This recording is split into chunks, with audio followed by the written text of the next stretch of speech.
très heureuse de vous retrouver sur Chérif la télévision. Fidèles téléspectateurs, bonsoir. Bienvenue dans cette édition.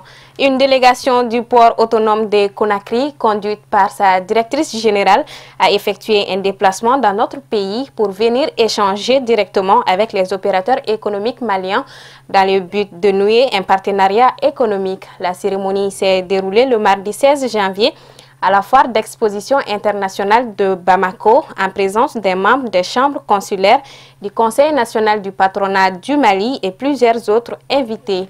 Amadoun Diallo, Ibrahim Koulibaly. Situé à environ 900 km de Bamako, le port autonome de Conakry est une opportunité d'affaires pour les opérateurs économiques du Mali. La présence de la délégation du port autonome de Conakry à la 12e édition de la foire Exposition internationale de Bamako a pour objectif principal de présenter aux opérateurs économiques maliens les facilités accordées en matière de transit des marchandises.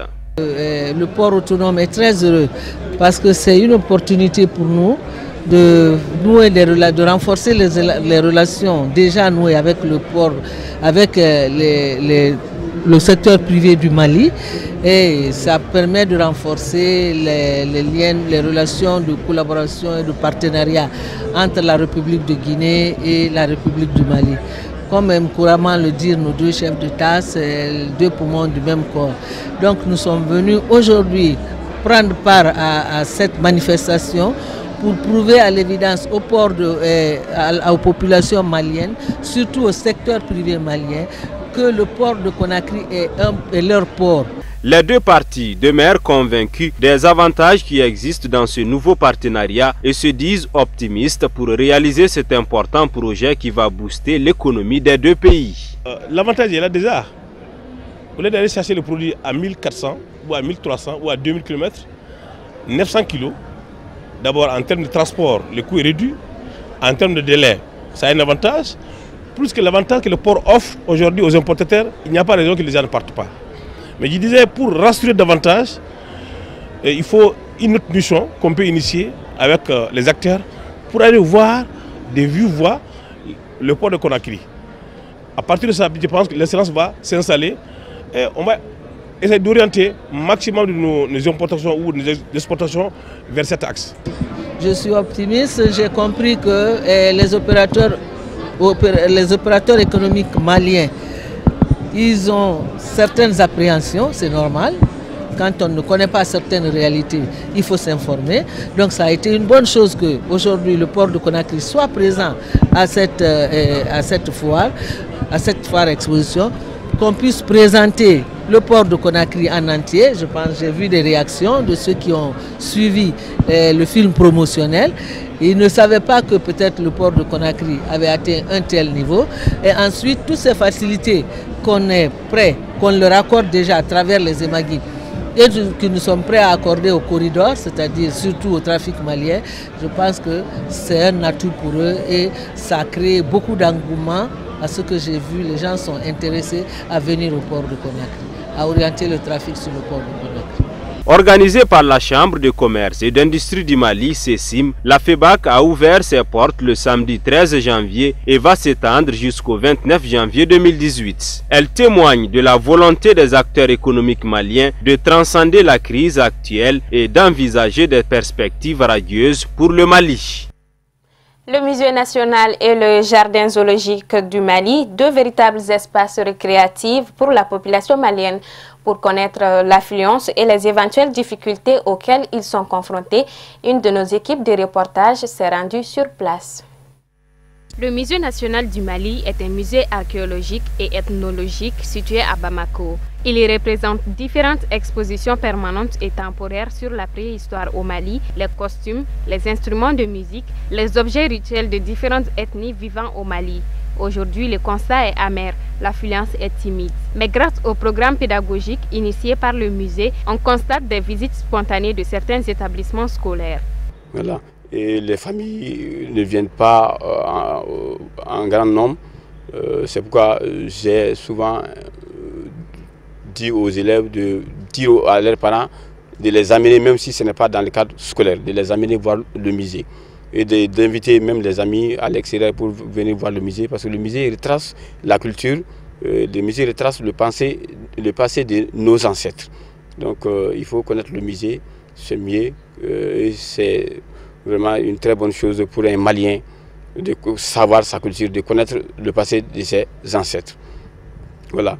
Et là, s'il y a un mot de fin, je lance un appel à tous les Maliens, à tous les amis du Mali, pour qu'ils viennent voir le musée, pour pouvoir vraiment faire face à beaucoup de choses. Parce que quand on vient voir le musée, non seulement ça nous permet de faire des recettes, ça nous permet aussi de développer le musée et de faire face à la reconstruction et puis à la rénovation des infrastructures. Donc venez voir le musée pour connaître le passé de nos ancêtres, pour connaître la culture du musée. Un peu plus loin, nous voici au jardin zoologique de Bamako. Rénové en 2013, c'est un espace qui reflète une beauté naturelle. Un zoo riche, respectueux et de classe mondiale. Considéré il y a de cela 2 ans comme l'un des endroits les plus visités à Bamako, aujourd'hui le constat est tout autre chose. Bon, en fait, depuis la réouverture du zoo en 2013, vous savez, c'est un vieux zoo, c'était vraiment délaissé. C'est le concours du réseau Arakan qui ont rénové ces zoos-là cadeau pour le Mali. Donc on les remercie sincèrement. Donc depuis sa réouverture, comme j'ai dit en 2013, c'est vrai, il y a des gens qui viennent visiter, il y a des enfants qui viennent, il y a les parents, les familles qui viennent. Mais cela n'est pas suffisant par rapport à ce que nous cherchons. Parce que vous savez, un zoo, c'est les animaux qui sont là, c'est les ambassadeurs de la faune sauvage, c'est les représentants des animaux qui sont à l'état sauvage. Donc nous sommes là seulement, nous sommes là pour les acquérir dans les bonnes conditions, pour qu'ils se sentent vraiment dans les très bonnes conditions. Mais également, on a besoin des visiteurs, des gens qui viennent visiter ces animaux-là, pour qu'on puisse pouvoir passer un message. C'est quoi ce message-là?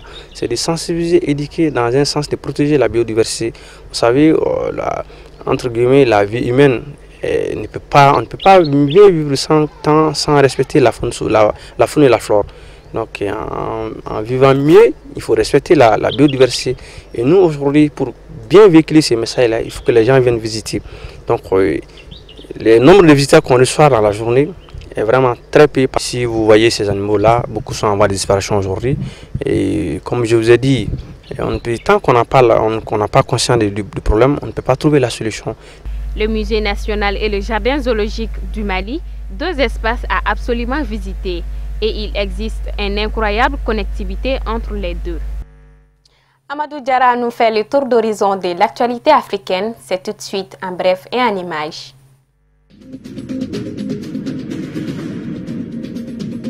Au Sénégal, l'enquête se poursuit suite aux assassinats de 14 coupeurs de bois dans la forêt de Bouroufaï en Casamance. 22 personnes ont été interpellées et placées en garde à vue. Certaines seraient directement impliquées et les auditions menées par la gendarmerie sont toujours en cours. Cette tuerie, cette poussée de violence a inquiété de nombreux observateurs, mais visiblement, elle n'a eu pour le moment aucun impact sur les prises de contact de plus en plus poussées entre l'État et la rébellion dans la recherche d'une paix définitive.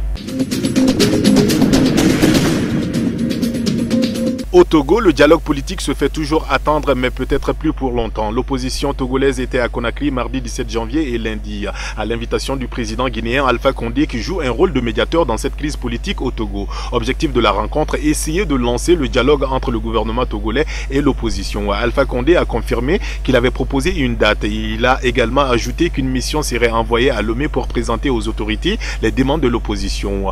D'ailleurs, une délégation de l'opposition togolaise va devoir se rendre au Ghana en concertation avec nos frères du Ghana. Au deuxième jour de son procès en assises mardi dernier, Moïse Lida Kouassi, ancien ministre de la Défense de Laurent Gbagbo, a dit sa part de vérité devant la cour. Moïse Lida Kouassi et 3 autres co-accusés militaires sont poursuivis pour complot contre l'autorité de l'État. Plaidant non coupable, il a soutenu n'avoir été associé à quoi que ce soit et dans aucun complot contre l'autorité de l'État. On me considère comme un animal dangereux qu'il faut mettre en cage pour dormir en paix parce que ma spécialité fait peur. Fin de citation. Et enfin, la police du Ghana a annoncé mardi dernier qu'elle enquêtait pour savoir si 3 suspects arrêtés la veille étaient liés à des groupes extrémistes à la suite de la découverte d'explosifs dans la capitale Accra. Les policiers avaient annoncé tard lundi ces arrestations après la découverte des explosifs dans le quartier d'Odorkor à Accra. On croit savoir qu'il s'agit de grenades et des spécialistes tentent de déterminer si elles sont en état de fonctionner, a ajouté l'inspecteur général lors d'une conférence de presse.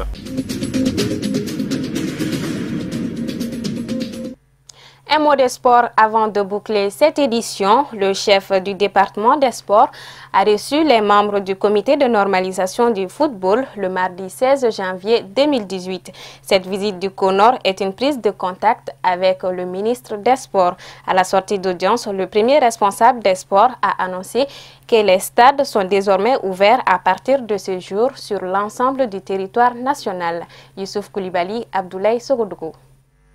Après des mois d'atermoiement et d'indécision, l'ancien ministre des Sports, Ousseini Amien Guindo, avait ordonné le 7 décembre 2017 la fermeture de tous les stades du pays jusqu'à la résolution définitive de la crise. Aujourd'hui, ce passage sombre de l'histoire de notre football semble être révolu. Le nouveau ministre des Sports, Maître Jean-Claude Sidibé, lors de sa prise de contact avec les membres du comité de normalisation, a annoncé la rouverture de tous les stades sur le territoire national et a réaffirmé sa confiance aux membres du comité de normalisation CONOR, désormais investi par la Fédération internationale de football, d'agir en place et lieu de l'organe directoire de la Fédération malienne de football. Je dois vous dire que je fais confiance en ce comité. Parce que c'est une femme et des hommes d'une probité inaccessible à tout découragement. Je suis persuadé que dans quelques temps, tout le litige du football sera liquidé. Mais ce que je demande à la presse, c'est vraiment de laisser les membres du CONOR faire leur travail. Je vous demande vraiment d'assurer leur intimité, de protéger leur intimité dans le travail. C'est des hommes et des femmes, c'est des mortels. Ils peuvent se tromper. Bien sûr que je sais qu'ils ne vont pas se tromper, parce qu'ils sont là pour dire le droit. Ils vont dire le droit. Mais n'essayons pas en prêchant le faux pour avoir le vrai. Laissons-leur faire le boulot. Ils ont normalement 3 mois et demi pour faire ce boulot. Et je sais que dans 3 mois et demi, on peut avoir une nouvelle fédération et que le boulot commence. D'ores et déjà, je puis vous annoncer que les stades sont ouverts. Dès que le CONOR le désirera, la Coupe du Mali pourra être jouée. Dès que le CONOR le décidera, le championnat pourra être continué ou en tout cas une forme pourra être trouvée pour le championnat. C'est le CONOR qui prendra cette décision. Mon département et l'ensemble du gouvernement est mobilisé pour en finir avec la crise. Le pays a été pris en otage pendant longtemps. Ça fait 4 ans que ça dure. C'est inadmissible. Maintenant, c'est la fin dans quelques mois.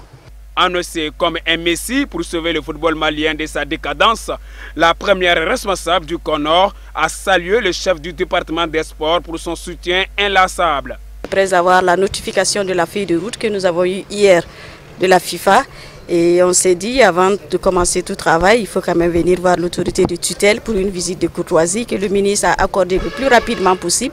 Nous avons eu les premiers entretiens. Je pense que nous partageons la même chose, c'est de trouver la solution à ce problème le plus rapidement possible, que le ballon puisse enfin briller sur le terrain. Ces contenus seront donnés dans les détails, dans les plus brefs délais, à l'ensemble de la presse, à l'attention du peuple malien et surtout aussi du peuple international. Après 4 ans et 3 mois de crise, les acteurs du football unanimement sont conscients que l'avenir du football n'est pas certain. Mais cet organe régulateur, dont l'espoir du monde footballistique repose sur son épaule, parviendra-t-il à mettre tout le monde d'accord sur un point, sauver le football de la déperdition? Voilà, c'est ce qui met fin à cette édition. Merci de l'avoir suivi. Excellente suite de programmes sur Chérif La Télévision. Bonsoir à tous.